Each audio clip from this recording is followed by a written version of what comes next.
우리는 지금 우리가 하나님의 말씀에 순종하면 얻게 될 복, 그리고 우리가 하나님의 말씀에 불순종하면 찾아오게 될 저주에 대한 메시지를 살펴보고 있습니다. 오늘 본문은 이제 이 복과 저주에 대한 메시지를 마무리하면서 저주의 끝, 이 저주의 끝, 최종적 저주의 내용이 무엇인지에 대하여서 우리에게 명확하게 보여주고 있습니다. 우리가 하나님께 불순종한다, 끝까지 불순종한다, 그러면 우리에게 내려질 저주의 끝이 뭔가? 최종적 저주의 내용이 무엇인가? 오늘 63절을 보시면 여호와께서 너희에게 선을 행하시고 너희를 번성하게 하시기를 기뻐하시던 것 같이 이제는 여호와께서 너희를 망하게 하시며 멸하시기를 기뻐하시니 너희가 들어가 차지할 땅에서 어떻게 해요?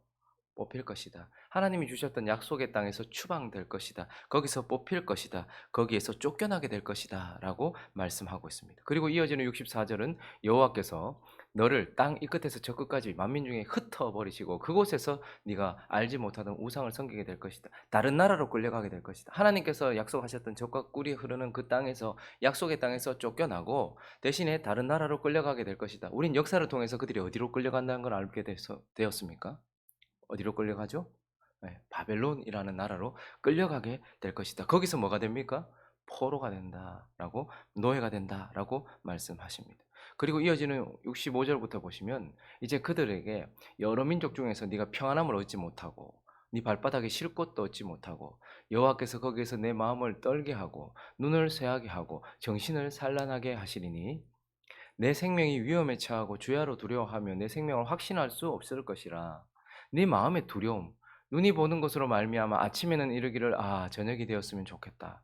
저녁에는 이르기를 아 아침이 되었으면 좋겠다라고 말하면서 하나님께서는 약속의 땅에 들어가 있는 하나님의 백성들에게 주셨던 평안과 안식과 기쁨과 희락, 이 모든 것들을 다 어떻게 다시 싸그리 가져가시겠다라고 말씀합니다.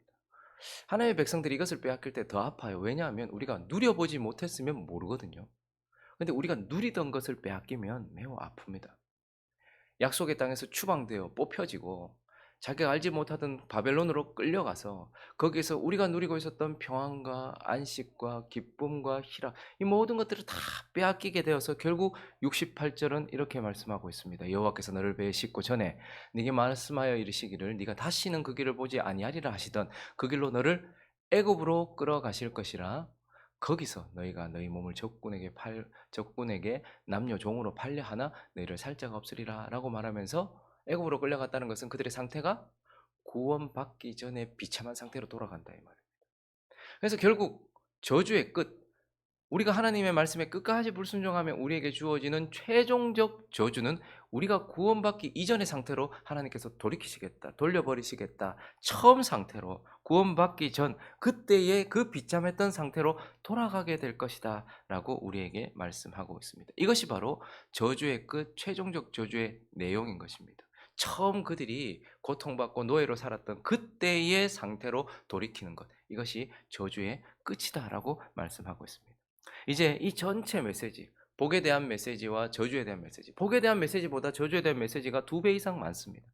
그래서 이 메시지를 전체적으로 살피고 마무리하면서 이제 그러면 우리가 무엇을 마음에 새겨야 할까? 하나님께서 명확하게 말씀하신 이 모든 것들, 복과 저주에 대한 메시지를 통해서 우리는 무엇을 마음에 새겨야 할까? 두 가지로 나누어 살펴보려고 합니다. 그 첫 번째는 축복은 조건적인 하나님의 은혜다라는 거예요. 축복은.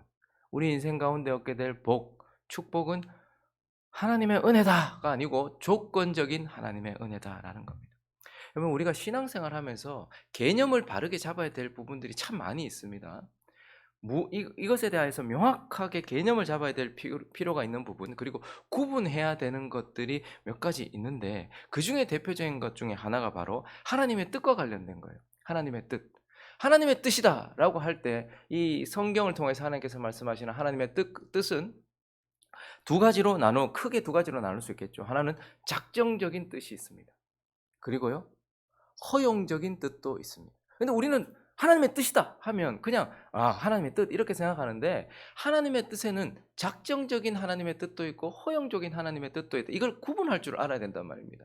작정적인 하나님의 뜻은요, 우리와 상관없이 그냥 되어지는 거예요. 우리가 어떻게 하든 상관없이 반드시 그렇게 되는 거예요. 그런데요, 허용적인 뜻은요, 우리의 반응과 태도와 행위와 함께 되어지는 뜻이 있단 말이에요. 그래서 어떤 사람들은 기도하면 많어. 하나님의 뜻은 하나님의 뜻이니까 되겠지. 내가 그 순종하면 많어. 내가 또 순종 안 한들 무슨 소용 있노? 하나님의 뜻은 다 하나님의 뜻이니까 되겠지. 이렇게 이야기하는데 작정적인 뜻에 있어서는 우리가 기도하든 우리가 뭘 하든 아무런 영향을 미치지 않고 이루어지겠지만 그러나 많은 경우 하나님이 하나님의 뜻이다라고 말할 때에는 허용적인 뜻이 많단 말입니다. 그래서 거기에 우리가 어떻게 반응하느냐, 어떤 태도를 취하느냐에 따라서 그것과 함께 하나님의 뜻이 되어진단 말입니다. 그래서 이것을 구분할 필요가 있다는 것이죠. 그리고 또 우리가 구분해야 되는 대표적인 것 중에 하나가 바로 은혜와 관련된 것입니다. 은혜도요, 무조건적인 은혜가 있고요, 조건적인 은혜가 있다라는 것입니다. 무조건적인 은혜는요, 우리와 전혀 상관없이 내려지는 거예요. 우리가 어떻게 하든 내려지는 거예요. 어떻게 하든 되어지는 것. 그걸 무조건적인 은혜라고 하는데 그 대표적인 것이 무엇이죠? 무조건적인 은혜의 대표적인 것. 그게 바로 우리의 시작점인 구원입니다. 구원은 우리의 선택에 의해서가 아니라 영원하신 하나님의 선택에 의하여서 시작되었어요. 그리고요, 우리의 행위로 말미암지 않고 그리스도의 행위, 그분의 순종으로 말미암아 주어졌단 말입니다. 그래서 구원은 하나님께서 우리에게 무조건적으로 주시는 은혜라서 아무도 자랑할 수 없게 하셨습니다. 하나님께만 영광을 돌리게 하셨단 말이죠. 자, 그런데 조건적인 은혜도 있습니다. 조건적인 은혜는 우리가 어떻게 하느냐에 따라서 내려지기도 하고 거두어지기도 하는 것을 말하는 것입니다. 그게 무엇입니까? 대표적인 것이 바로 축복인 것입니다. 신명기 30장으로 가볼까요? 19절을 보시면 내가 오늘 하늘과 땅을 불러 너에게 증거를 삼노라. 내가 생명과 사망, 복과 저주를 네 앞에 두었다. 저게 축복입니까? 예, 축복이죠. 왜요? 우리 인생이 하나님을 만나기 전 그리스도에게 구원을 받기 전에는 우리 앞에는 사망과 저주밖에 없었습니다. 그런데 이제 우리가 구원받았기 때문에 하나님은 생명과 사망 그리고 저주만이 아니라 복과 저주를 우리 앞에 두었어요. 그래서 너와 내 자손이 살기 위하여 어떻게 하라는 거예요? 생명을 선택하라는 거예요. 순종을 선택하라는 거예요.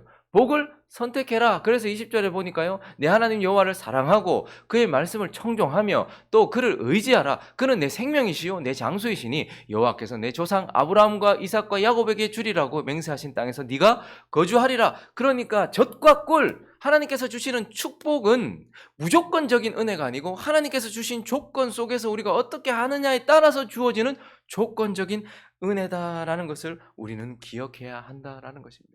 그래서 오늘 이 복과 저주에 대한 메시지를 통해서 하나님은 명확하게 복은 구원과 달리 무조건적인 은혜가 아니라 너희가 순종하면, 청종하면, 마음과 뜻을 다하여 하나님의 말씀에 따르면 너희 인생 가운데 쏟아지는 조건적인 은혜다라는 것을 마음에 새기라라고 하나님 우리에게 말씀하고 있는 것입니다. 그리고 오늘 이제 이 복과 저주에 대한 메시지를 마무리하면서 하나님께서 진짜 말씀하시고 싶은 것이 무엇인가? 그 두 번째는 하나님은 우리를 결코 포기하지 않으신다는 거예요. 하나님은 우리를 결코 포기하지 않으신다.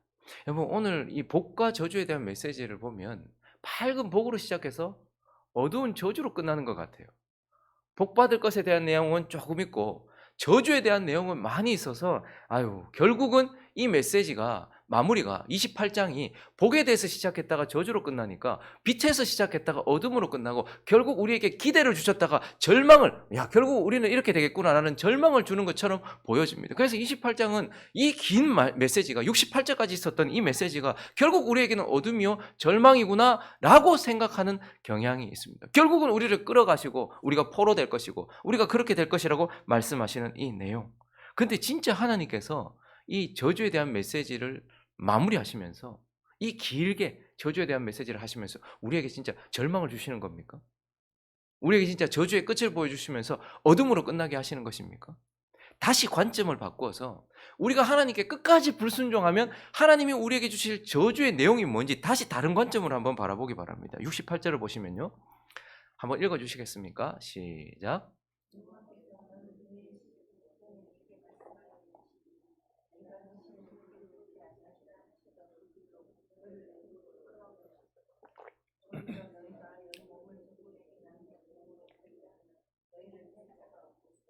하나님께서 마지막 절에 우리가 끝까지 불순종하면 결국 우리를 처음 너희가 가졌던 노예 상태, 그때로 돌이키겠다. 너희가 처음부터 고통스럽고 종되었던 노예의 상태, 그 애굽에 있었던 상태와 같이 처음으로 돌이키겠다, 이렇게 말씀하고 있습니다. 그리고 63절과 64절을 보시면요, 여호와께서 너에게 선을 행하시고 너희를 번성하게 하시기를 기뻐하시던 것 같이 이제는 여호와께서 너희를 망하게 하시며 멸하시기를 기뻐하시니 너희가 들어가 차지할 땅에서 어떻게 요? 뽑히고, 그 다음에요 64절을 보면 땅 끝. 근데 거기가 결국 역사적으로 어디였습니까? 바벨론이라는 나라로 끌어가겠다, 이렇게 말씀하세요. 그러니까 다른 관점으로 바라보면 하나님께서 우리가 끝까지 불순종하면 우리를 끝내는 것이 아니고 처음 상태로 돌아가고 바벨론으로 데리고 가겠다라고 말씀하시는 거예요. 이 말씀이 진짜 말하는 것은 무엇이죠?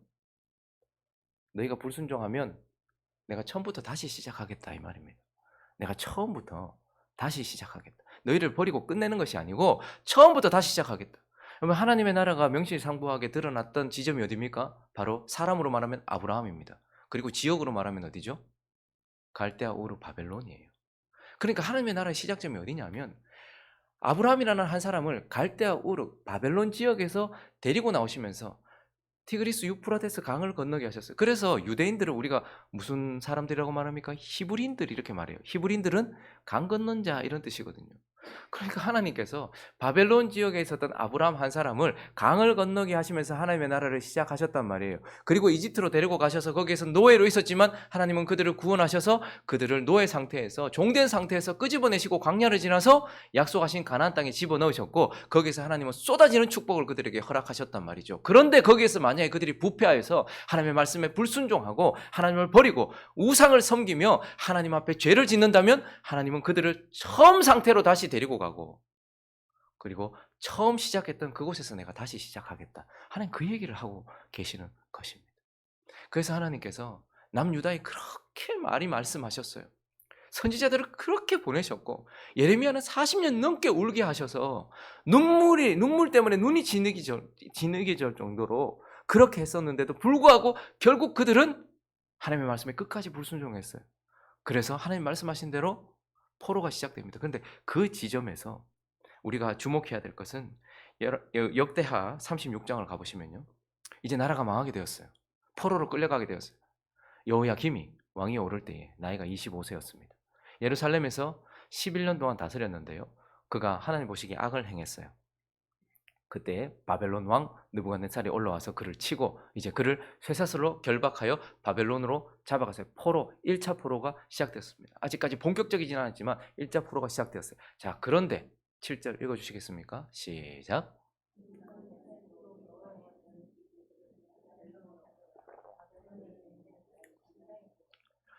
성전은 파괴되겠지만 여호와의 전 기구들, 하나님을 예배하고 하나님의 임재를 상징하는 모든 기구들이 다 어디로 옮겨집니까?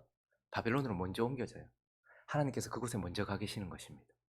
그리고 거기서 어떻게 하십니까? 처음부터 다시 시작하세요. 노예 상태로 빠졌던 그들, 죄악 가운데 빠졌던 그들, 아브라함의 처음 시작점이었던 그 바벨론에서 하나님은 그들을 다시 만지기 시작하십니다. 다시 고치기 시작하십니다. 그래서 70년이라는 시간을 하나님께서 다시 그들에게 쏟아부으시면서 그들을 고치시겠다, 그들을 바꾸시겠다, 그들에게 다시 일하겠다, 이렇게 말씀하고 있는 것입니다. 우리 주 예수 그리스도도 마찬가지셨습니다. 제자들을 부르셨어요. 능력도 주시고 은혜도 주시고 경험도 하게 하시고 동행도 하셨어요. 3년 반이라는 시간 동안 하나님과 함께 했습니다. 그런데 그들이 어떻게 되었습니까? 예수님이 십자가에 못 박히시는 그 순간 다 자기 곳으로 돌아가 버렸어요. 원래대로 돌아가 버렸어요. 자, 그러면 그 12명 말고 하나님께서 다른 12명으로 시작하셨는가? 예수님께서 그렇게 아니하셨습니다. 마태복음 28장 10절을 보시면요, 예수님께서 부활하시고 난 이후에, 그리고 그 전부터 계속 뭐라고 말씀하셨나 하면, 그들이 살아간 사이에 마태복음 28장인데 지금 25장이 되어 있네요. 자, 한번 찾아볼까요? 마태복음 28장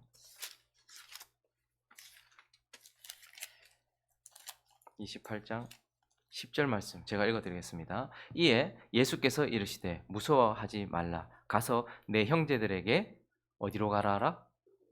갈릴리로 가라 하라. 거기서 나를 보리라. 갈릴리는 어떤 지역입니까? 제자들을 처음 불렀던 지역. 그들은 처음 상태로 돌아가 버렸어요. 예수님과 3년 반이나 함께했고 그 큰 은혜를 받았고 하나님과 3년 반이나 동거동락했음에도 불구하고 처음 상태로 돌아갔어요. 근데 주님 뭐라고 말씀? 내가 먼저 거기 가 있겠다. 갈릴리에서 다시 시작한다. 주님은 그렇게 버리지 않고 다시 시작하셨단 말입니다. 바울도 마찬가지입니다. 율법으로는 결코 구원을 받을 수 없어요. 초등 학문입니다. 그것은 결국 우리를 죽이게 합니다. 그러나 예수 그리스도 복음으로 말미암아서만 우리가 구원을 받는다라고 그렇게 설파를 했고 그렇게 해서 교회가 세워졌어요. 그런데요. 하나님의 사람들이 다시 처음으로 복음을 버리고 율법으로 돌아갔어요. 그래서 갈라디아서는요. 그런 자들을 향해 쓰여졌는데 보통 보면 편지를 쓸 때 인사하잖아요. 너희에게 은혜와 평강이 있을지. 바울은 그런 거 다 생략합니다. 얼마나 분이 나고 급했으면 갈라디아서는 진노로 시작을 해요. 너희가 왜 처음으로 돌아갔느냐? 왜 복음을 버리고 율법으로 갔느냐? 율법이 우리에게 구원을 주느냐? 바울이 지금 그것을 막 얘기해요. 그렇게 해서 결국은 바울이 그렇게 애를 쓰고 복음으로 변화시켰던 그들이 다시 율법으로 돌아가 버렸어. 그때에 바울도 뭐라고 얘기합니까? 갈라디아서 4장 19절 말씀 읽습니다. 시작. 나의 자녀들아 너희 속에 그리스도의 형상을 이루기까지 다시 너희를 위하여 해산하는 수. 바울도 뭐라고 말합니까? 너희 안 되겠다. 쓸어버려. 끝내자가 아니고 해산하는 수고지만 다시 하겠다. 이렇게 말씀을 하고 있는 것입니다. 여러분 하나님께서 저주에 대한 메시지를 지금 우리에게 주고 계시죠. 그런데 이 저주에 대한 메시지가 끝내겠다라는 것이 아니에요. 다시 시작하겠다는 거예요. 처음 너희를 시작했던 그곳에서 처음 너희 그 상태에서 내가 다시 시작하겠다. 그렇게 말씀하고 있는 거예요.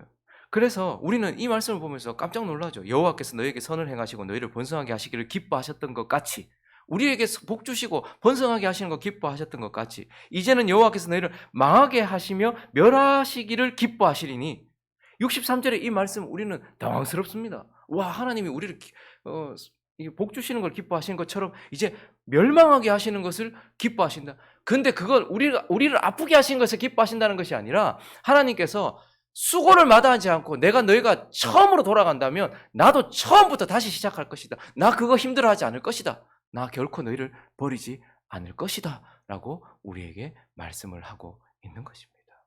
그래서 하나님은 결코 우리를 버리지 않겠다. 포기하지 않겠다라고 오늘 이 저주의 끝, 이 저주의 내용을 가지고서 우리에게 그렇게 말씀을 하고 있는 것입니다. 말씀을 정리하겠습니다. 그럼 요즘에 주아가 이제 고등학생이 되고 좀 늦게 사춘기가 왔잖아요. 그래서 그런 변해가는 주아의 모습이 제 마음에는 조금 힘들어요. 아침에 눈을 쌩글쌩글 웃으면서 아빠 뭐 자기 전에는 안주 안녕히 주무세요 그 줄임말이거든요.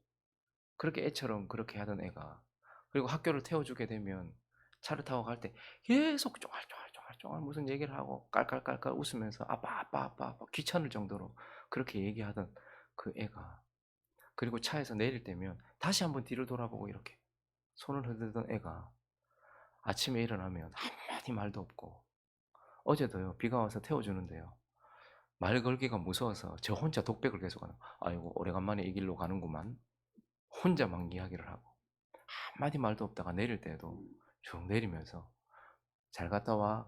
예. 뒤도 돌아보지 않고 가는 그런 모습들. 물론 이제 사춘기가 지나고 이 아이가 또 좀 더 크면 좋은 모습을 제가 보게 되겠지만 그러나 이렇게 변해가는 모습을 자녀의 변해가는 모습을 보는 건 쉬운 것이 아닌 것 같아요. 아담과 하와가 범죄를 하고 에덴에서 쫓겨나고 난 이후에 그들이 가졌던 자녀들은 그들에게 또 다른 기쁨이었을 거예요. 근데 가인이 시간이 지나면 지날수록 하나님께서 기뻐하시는 예배자가 아닌 정말 잘못된 예배자가 되어가는 모습을 볼 때 아담은 참 힘들었을 거예요. 그런데 결국 그 가인이 또 다른 아들을 죽이는 모습까지 보았을 때 아담의 마음이 어땠을까?